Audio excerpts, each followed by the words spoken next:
მოგესალმებით, ეთერშია გადაცემა რეზიუმე, სტუდიაში მუშაობს ჟურნალისტი მერაბ მეტრეველი. მივესალმებით ჩვენს რადიო მსმენელებს, ვინც გვისმენს FM 103.9-ზე, რადიო პალიტრის ეთერით. და ასევე მივესალმებით ჩვენს ტელემაყურებლებს, ვინც გვიყურებს ტელეკომპანია პალიტრა ნიუსის ეთერით. დღეს ბუნებრივია ჩვენ ვისაუბრებთ ბრიუსელში მიმდინარე მოლაპარაკებებზე ორი მთავარი საკითხი, რომელიც ჩვენ გვაინტერესებს, ბუნებრივია ეს არის ერთი უკრაინის თემა, მეორე საქართველოს თემა. ორი უკრაინასთან დაკავშირებით გასაგებია რომ უფრო მნიშვნელოვანი საკითხი წყდება, გადაეცემათ თუ არა რუსული გაყინული აქტივები უკრაინას, რა გადაწყვეტილებას მიიღებენ ამაზე. სულ ცოტა ხანში გვეცოდინება ბრიუსელიდან თამარ ნუცუბიძე ჩაგვერთვება, დამოუკიდებელი ჟურნალისტი, რომელსაც მივესალმებით. თამარ, გამარჯობა. პირველ რიგში თუ გესმის და დავიწყოთ პირველ რიგში უკრაინის საკითხით და მერე მოკლედ რო გვიცხრა საქართველოსთან დაკავშირებით გაკეთებულ განცხადებებზეც. მოგესალმებით, მივესალმებით შენს მაყურებელს. ეხლა მოკლედ ჯერჯერობით არ დაწყებულა დახურულ მიღმა განხილვა უკრაინისთვის ფინანსების ამ გაყინული აქტივების გადაცემის საკითხი, თუმცა უკვე იყო პრეზიდენტ ზელენსკის პრესკონფერენცია ჟურნალისტებისთვის. ყველას ვინც ვესწრებოდით პრესკონფერენციას დაგვცა შთაბეჭდილება, რომ ზელენსკი საკმაოდ მშვიდი იყო, თავდაჯერებული და შეიძლება ითქვას რომ ერთგვარად რაღაც იმედის მომცემ განცხადებებს აკეთებდა.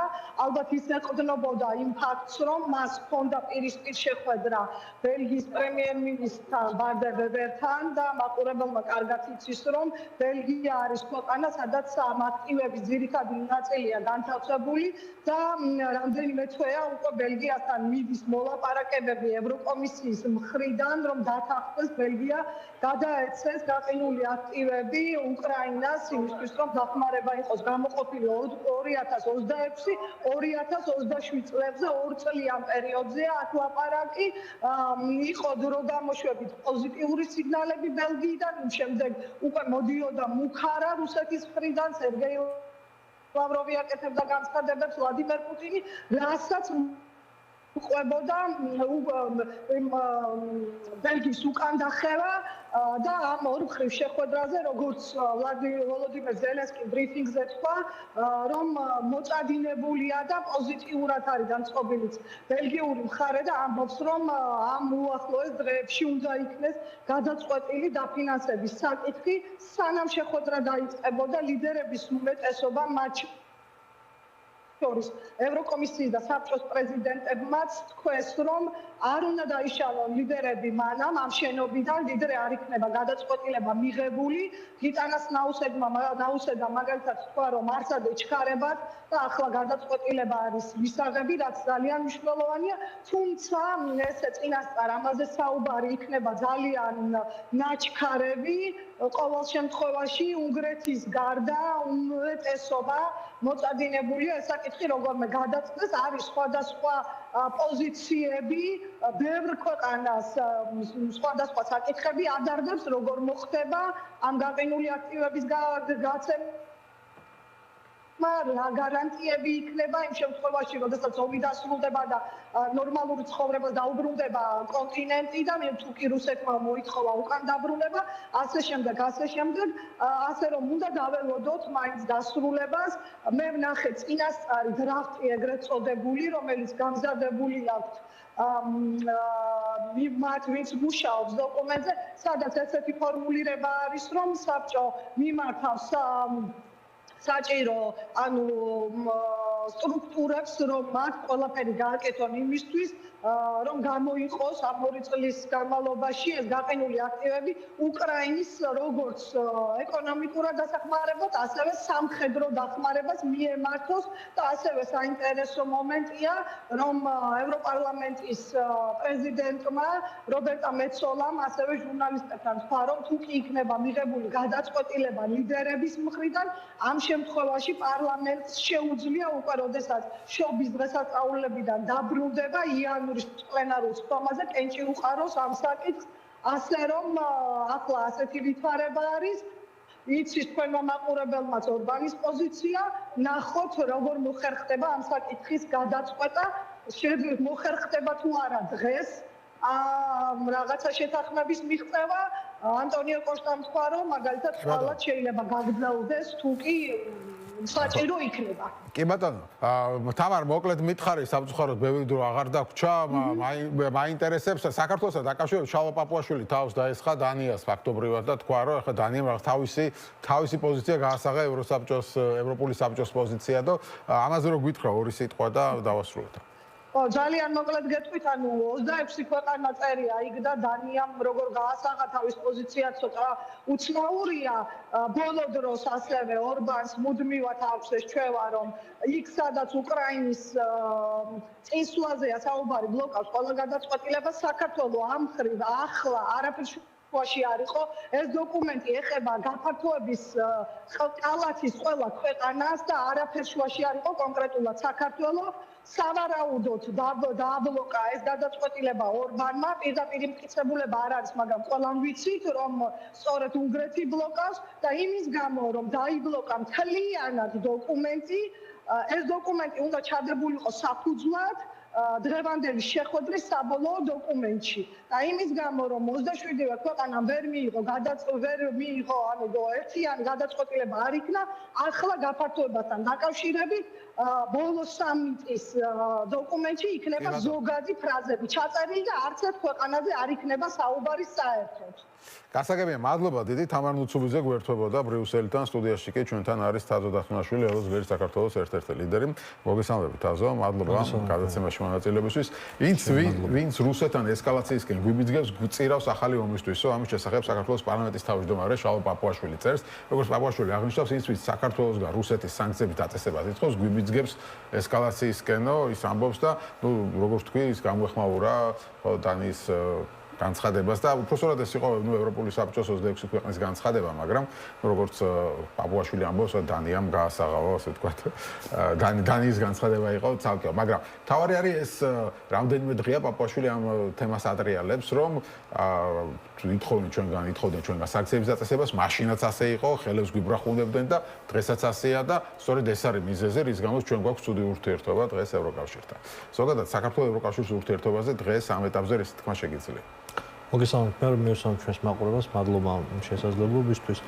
ხო, პაპუაშვილი არაფერი არაა, გარდა იმისა, გარდა რაღაცა სალაპარაკო აპარატისა, პროპაგანდის, რომელიც იწერება მოსკოვში და არა სხვაგან. ანუ აი ეს რაღაცა ეგრეთ წოდებული წინასწარ მომზადებული, პრეფაბრიკირებული პროპაგანდის მესიჯები ისინი იწერება მოსკოვში და არა პაპუაშვილთან, ხო, რომელიც თავიდან ბოლომდე არის დაფუძნებული რაზე? ერთის მხრივ კონსპირაციის თეორიებზე და კონსპირაციულ მოდელზე, სადაც რაღაცა სამყაროში რის მთავარი მდგენელიც ის არის, რომ წარმოაჩინოს საკუთარი ხელისუფლება და საკუთარი თავი რაღაცა მაღალი მნიშვნელობის მოვლენად და საქართველოს მოქალაქეებმა უნდა გაითავისონ, რომ სამწუხაროა თუ საბედნიეროდ ეგრე არის, საქართველოს არ არის იმ მასშტაბის პრობლემა გეოპოლიტიკურ თამაში, იმ მასშტაბის მდგენელი, რომ ამ ხელა ყურადღება მიაქცევს თუნდაც მაგ პროპაგანდაში deep state-მა.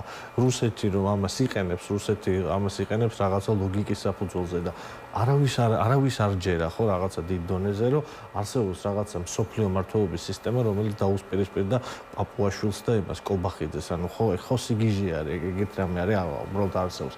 აი ამ რაღაცა კონსპირაციულ თეორიებით შემოსილმა აბსურდმა, რომელსაც არავითარი კავშირი არ აქვს რეალობასთან, იმიტომ რომ თქვენ ვერ მეტყვით ერთ ფაქტსაც კი სამყაროს სხვა წერტილში, სადაც ევროკავშირიან შეერთებული შტატები ვინმეს უბიძგებს რუსეთთან ომისაკენ. ეგეთ რამე არ არსებობს ბუნებაში. რა თქმა უნდა, ტყუილია პაპუაშვილი ნათელი მაგალითი იყო, როცა რაღაცა ფრაზა თქვა და მე საფრთხე იგრძნო, რომ მაგალითად შეერთებულ შტატებში რამოდენიმე სტატიაში დაიწერა, ხო?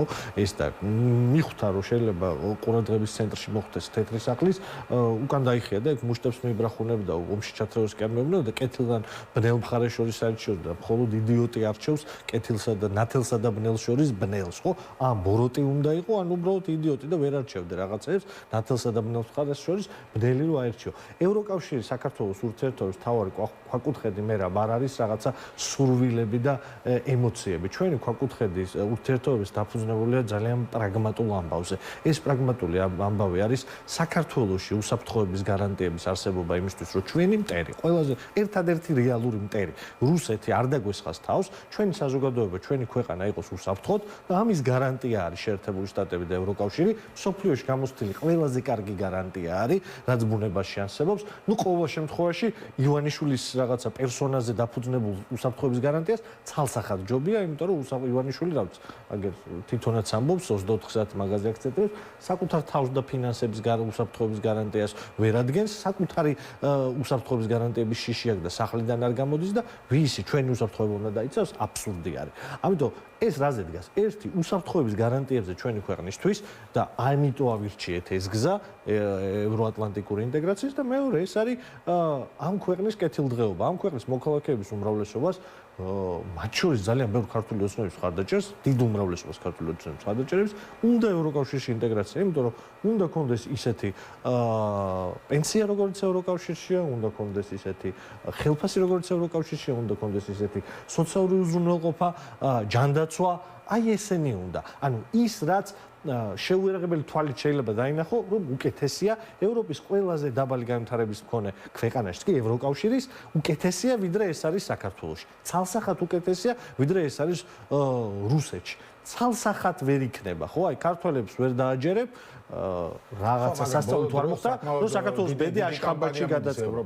შეხედე რა ხდება, რა თქმა უნდა და ძალიან საშიშია ეგ ამბავი. და ხელისუფლება ამაზე აკეთებს აქცენტს, რომ ევროკავშირი ისეთი აღარ არის, ევროპა ისეთი აღარ არის. ხო, და ამაზე შეიძლება საერთოდ აღარ იყოს მოსახლეობისთვის ისე მომხიბვლელი ეს ევროკავშირი. მაგიტო ძალიან მნიშვნელოვანია ხოლმე ყველა ჯერს როცა ამ საკითხზე ვლაპარაკობ, ფოკუსი არ დავუკარგოთ იმ თავარი სიკეთეები და ნატო არის, ანუ ეს რაღაც ჩემი თაზოდაცუნაშვილის ლელოსი ან მერაბის ან ვინმეს ახირება კი არის, ამიტომ არის კაი ევროპა.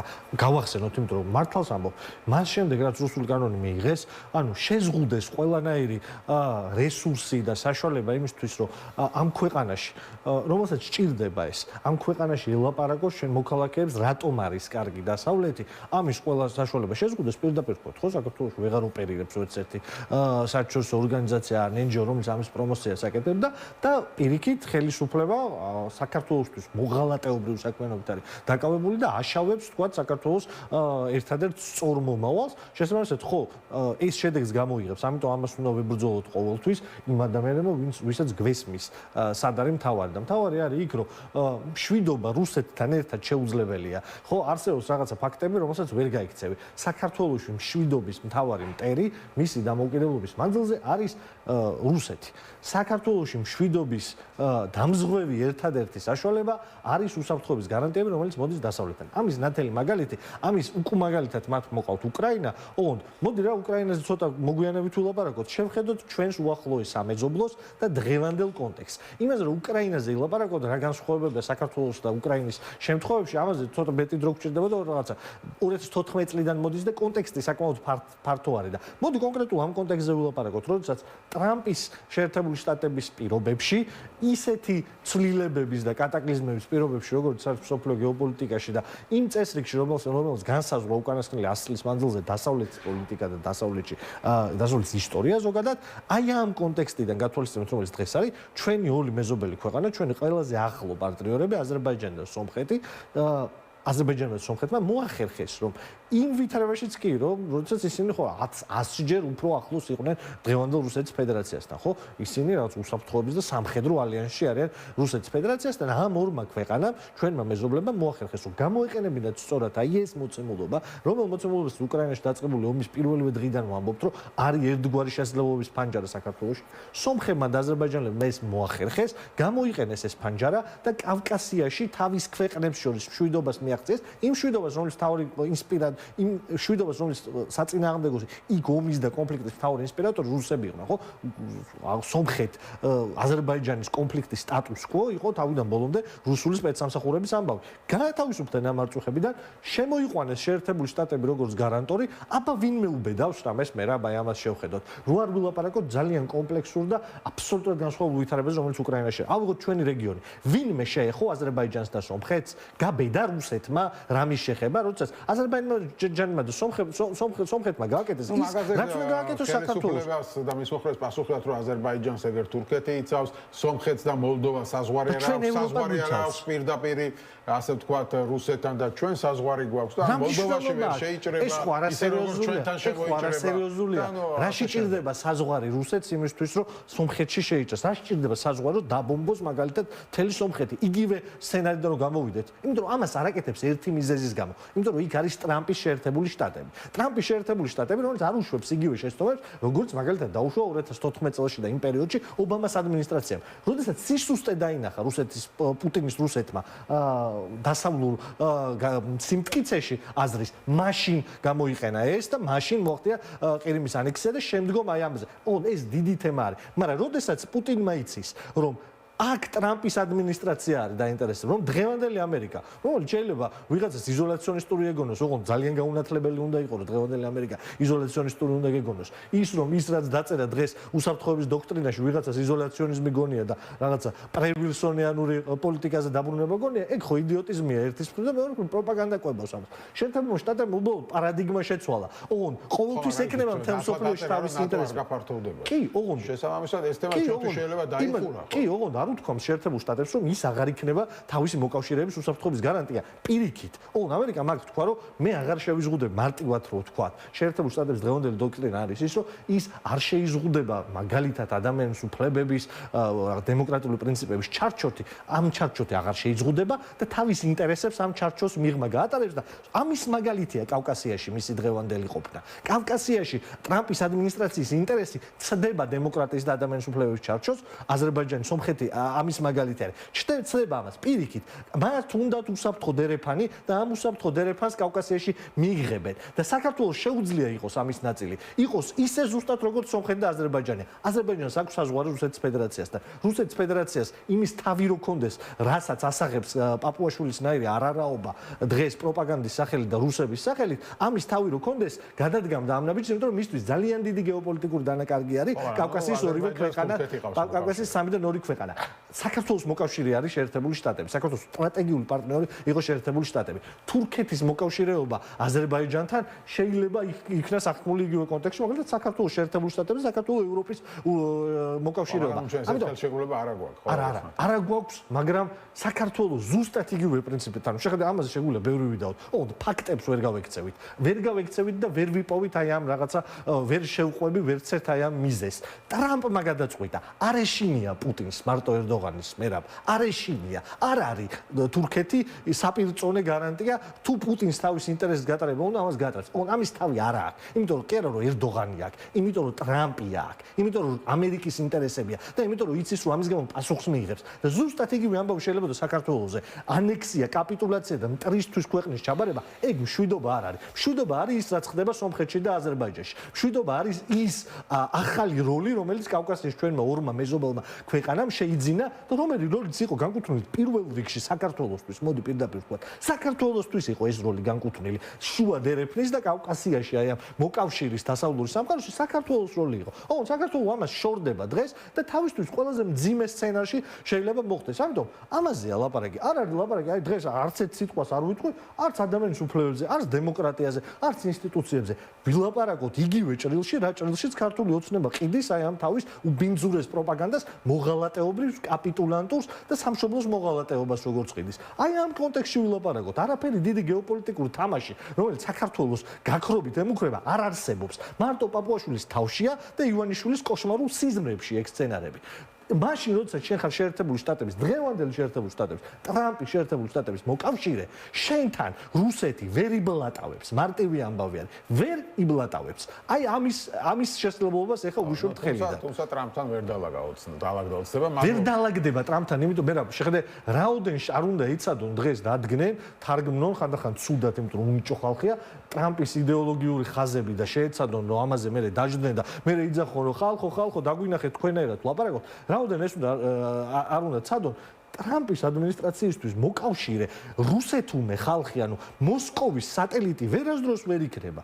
ის რომ რუსეთთან ეხლა ცდილობს საერთო ენის გამონახვას იმისთვის რომ კონფლიქტი დაასრულოს, ეგ აბსოლუტურად სხვა მოცემულობა. ოღონდ იმის სატელიტთან, რომელსაც არარაობა არის დღეს, არარაობაა გეოპოლიტიკური თვალსაზრისით ქართული ოცნების ხელისუფლება, ამ არარაობას გვერდზე არ დაუდგება. არარაობას, რომელიც იზახის რომ მისი ბედი წყდება მსოფლიოს ყველაზე იზოლირებულ ქვეყანაში, რომელიც თავის იზოლაციის 30 წელს აღნიშნავდა. იმის ნეიტრალიტეტს კი არის, ეგეთ ჩაკეტილი ქვეყანა მსოფლიოში არის სულ 3. ჩრდილოეთ კორეა, ეგ და კიდე რა ვიცი, ირანი. თურქმენეთზე ლაპარაკობ. თურქმენეთზე ლაპარაკობ. იქ წყდება საქართველოს ბედი, ეგეთ ხალხთან ტრამპის ადმინისტრაცია არასდროს არ დაალაგდება და არც ერთი ნორმალური საღად მოაზროვნე ადამიანი. მადლობა დიდი, თამაშაშვილი იყო ჩვენი სტუმარი, ჩვენ გვაქვს რეკლამის შემდეგ პაატა დავითაია ევროპელი დემოკრატების თავმჯდომარე შემოგვიერთდება.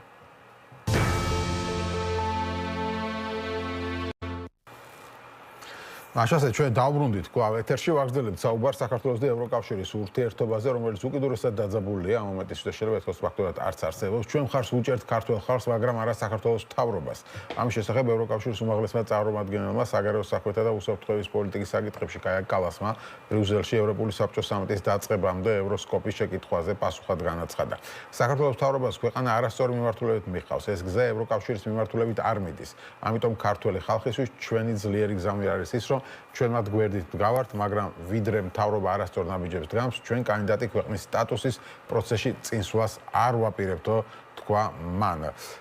გაიტანას ნაუსედა სამწუხარო რომ საქართველოს ევროკავშირის კი არ ახოლდება, არამედ შორდება. ამის შესახებ ლიტვის პრეზიდენტმა გაიტანას ნაუსედამ ბრიუსელში განაცხადა, სამწუხაროა ის რომ რაც საქართველოში ხდება დემოკრატიისა და დემოკრატიული წესების ევროპულ გაგებასთან თანხვედრაში არ არის. საქართველოში ბოლო დროს განვითარებული მოვლენების გამო შეწუხებული ვარ, რადგან მიუხედავად იმისა, რომ საქართველოს ლიტვასგან შორს არის, ჩვენ ძალიან მჭიდრო კავშირები გვაქვს.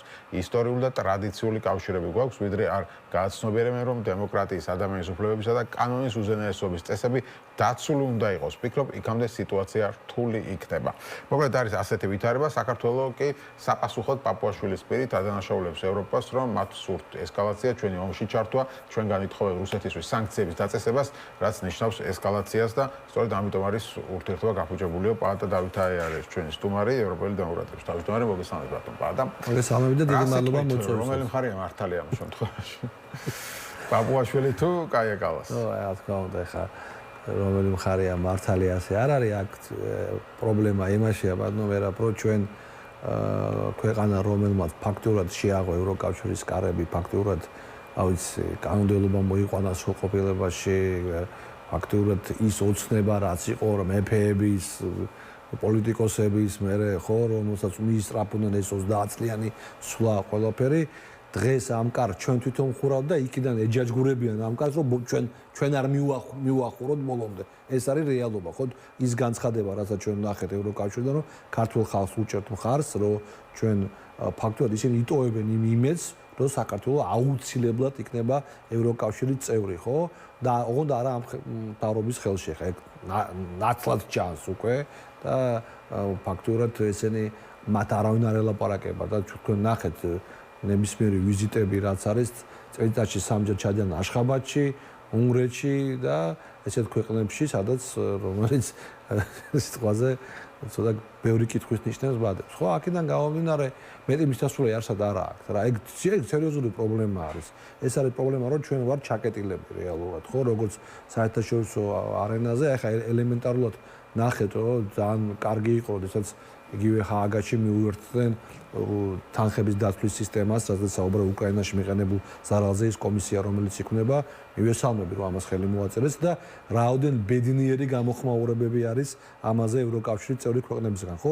იმენად დაიღალან ჩვენ საქართველოსგან რაღაც ისეთი მომენტები, რომელიც საწინააღმდეგო კეთდება ევროკავშირის წინა რაღაც გადაწყვეტილებებზე, რომ ბედნიერებას ვერ მალავენ იმას, რომ საქართველოს მიუერთა, ხო? აი ასეთ დონეზე დავიდა ეს ყველაფერი. კარგია რომ მიუერთა. ყველას გვიხარია ეგ თემა, იმიტომ რომ რეალურად უკრაინელები ჩვენი ძმები რა დღეშიც არიან, რა ზარალიც მიიღეს, ეს რა თქმა უნდა უნდა იყოს და ანაზღაურებია. გაუკვირდა, აი ეს არის. უბრალოსულია რატომ მიუერთა? ხო ხვდებით, გაუკვირდა, იმიტომ რომ დაიღალენ, ხო ხვდებით. დაიღალა იმით, რომ აი სულ რაღაცას ისეთ რაღაცებს განცხადებები კეთდება, როდესაც მე არ მახსოვს საერთოდ, რომ რომელიმე ქვეყანას ან ევროკავშირის წევრ ქვეყანას ან ევროკავშირისკენ მინისტრაფის ისეთი ქვეყანის მიმართ ევროკავშირის სტრუქტურებმა გააკეთონ განცხადება დაანებეთ თავდასხმას ევროკავშირს, ხო? აი როგორი რა პრიმიტიული სიტყვათა წყობაა, ხო? დაანებეთ თავდასხმას, რატომ უნდა დაესხა თავს ევროკავშირის კანდიდატი წევრი ქვეყანა? სიტყვაზე, ხო? ლოგიკაში არ ძდება, მაგრამ სამწუხაროდ ეგეთი რაღაცეები არის. ეს არის პრობლემატიკა. ძალიან დიდი პრობლემაა. ხო, მაგრამ რაც შეეხება თქვათ ესკალაციას, რამდენად შეიძლება ყოფილიყო მართლაც ეს საფრთხე, რაზეც ახლა საუბრობს საქართველოს ხელისუფლება. ჩვენ არაერთხელ სანქციების დაწესებას ვთხოვენ, ახლა სანქციები მოლდოვასაც არ დაუწესებია, არაერთხელ ვისაუბრია ამ თემაზე. მაგალითად თქვენთანაც ეთერში როდესაც სანქციების თემა იყო, მე მაშინაც ვთქვი, რომ უჭერა მხარს, რომ სანქციებს არ შევუერთებთ ეკონომიკიდან გამრაც იგივე მოლდოვას. ეს ღიად არ დამიმალია, რომ ეს იყოს სწორი გადაწყვეტილება. ამის გამო არავის ჩაუწესოს და კანდიდატის სტატუსის მიცეს და ყველაფერი. ზუსტად მაგისკენ მივდივარ, უყურე. ეხლა რა ხდება, იცი რომ ზუსტად სანქციებზე არავინ ომის დაწყებას საქართველოს არ ხო შეუძლებელია. საქართველოს ვიღაცას მოეთხოვა ომი დაეწყო, იმიტომ რომ ეს როგორი თემაა, იცით რომ ეს ზარალდებოდა ის კაბელი რომელიც უნდა გავიდეს შავი ზღვის პირეთში ზარალდებოდა დერეფანის თემა ბევრი საკითხებია არაბუნებრივი ბიპის ნავთობსადენი ბევრი რაღაც თემები ამაზე ყოველას ხო ესმის რომ ომი რას ნიშნავს ეს რა ის უკრაინა გაშლილი ფრონტი ხო აი მთა და ზღვა და ერთი გზა მედი კი არა ხო და თუ აქ ომი დაწყებულიყო რა მოხდებოდა არ მჯერა მე ასეთი აბსურდების აქ საუბარი ხა ამბობენ რომ სანქციების დაწესებას ვთხოვდნენ რომ ხელს გუშ ვირტყავდა მაგიდაზე ამერიკის ელჩია და ეს რო გვექნა უკვე ეს ესკალაცია იქნებოდა და ამას ვერ ქართული ოცნება ამ მომენტში ტაფაზე კეფალი რო ტრიალებს იქიდან როცა წვავენ ისე ტრიალებენ ხან იმას იტყვიან ხან ამას არ ვიცი ხა მაშინ ასე თქვეს დღეს ეხლა დღეს ასე თქვეს შეცვალეს პოზიციები ის იგულისხმეს მე ის არ იგულისხმეს ვერ გავუგებ ლოგიკა არ არის ლოგიკა არის იმაში რომ ჩვენ შორდებით ევროკავშირს და ვართ აშხაბადში აშხაბადში წყდება საქართველოს ბედი თურმე ჩვენ გავიგონეთ ეგეთ სულ ფიქრობდი რა უნდა გადაწყდეს აშხაბადში ბედი ხო საქართველოსი რა ფორუმი იქ იყო ნეიტრალიტეტის რაღაც 30 წლის თავი თუ რაღაც აშხაბადის თურქმენეთის და ნეიტრალიტეტზე იყო ლაპარაკი რატომ უნდა გადაწყვეტილიყო საქართველოს ბედი აშხაბადში ბატონმა ვოლსკიმ თქვა ხო რომ იქ წყდება ბედიო ნუ ალბათ საუბარი იყო შეხვედრა შეიძლება ყოფილიყო კობახიძესა და პუტინის შორის, მაგრამ შეიძლება უნდოდა ქართულ მხარეს, მაგრამ არ შეხვდებოდა პუტინი, იმიტომ რომ არ არის მისი საპირწონე ეს ყველაფერი ხო ხდება, რეალურად ვინც მართავს ქვეყანას, პუტინმა ძალიან გაგაცის. თუ უნდა მას დაელაპარაკო, მაგრამ ძალიან მარტივია. ასეთ თამაშებში, ასეთ რაღაც ეს დამალულია, როგორ დაელაპარაკე? არა, ხო იმდენ ლაპარაკობ. ამიტომ არ ვიცი, ატო წნებოდა ბედი, მე ხა ლოგიკა ისე მსჯელობ, ხო ამაზე, ხო არ ვიცით. როდესაც საქართველოს ბედი წნება თბილისში და არც ბრიუსელში, არც მოსკოვში, არც ჩვენ წყვიტავ ჩვენ ბედს. ეგ არის ყველაზე მნიშვნელოვანი, ხო? ჩვენ ხო ხედავთ რეალურად, რომ საზოგადოება სურს, რომ იყოს ევროკავშირის წევრი ქვეყანა. სურს ეს სიკეთეები ქონდეს, რაც არის ევროკავშირისგან, ხო სწორია? დავანებოთ თავი, არ ვიყოთ წევრი. საზოგადოება სურს თავისუფლება. ტროტუარზე გადასვლაზე რო სასამართლოში დგომაზე ან რაღაცა ციხეში არიჯდეს სასამართლოს თავისუფლებას თავისუფალი სასამართლოს შეგიძლია შენი ინტერესები დაიცვა თავისუფალი არჩევნების სურს ხო სასამართლოს ომი ტელეფონით არ იმართება საზოგადოება სურს ის რომ ის დაძაბული ფონი არ იყოს მთელი 25 წელი რაც ახლა 2025 წელი აღარ წელი მთავრდება ხო რა წელი იყო ეს წელი იყო ურთიერთ გაყოფის წელი ხელისუფლება ჩაიკეტა თავის საზღვრებში, თავის მომხრეებში, არამომხრეებში, ხო სიტყვაზე, თავის ბაბლში თუ შეიძლება ამას. იგივე ოპოზიციაც ჩაიკეტა. საზოგადოება დაგსაქსულია, დაპირისპირებულია ყველა ერთმანეთთან. ნებისმიერ მაღაზიაში გინდა, რესტორანში გინდა, ქუჩაში გინდა, ბაზრობაზე გინდა, მარტო პოლიტიკაზეა ლაპარაკი და მარტო დაპირისპირებაზე. ეს ხო ქვეყანას აზიანებს, ხო სწორია?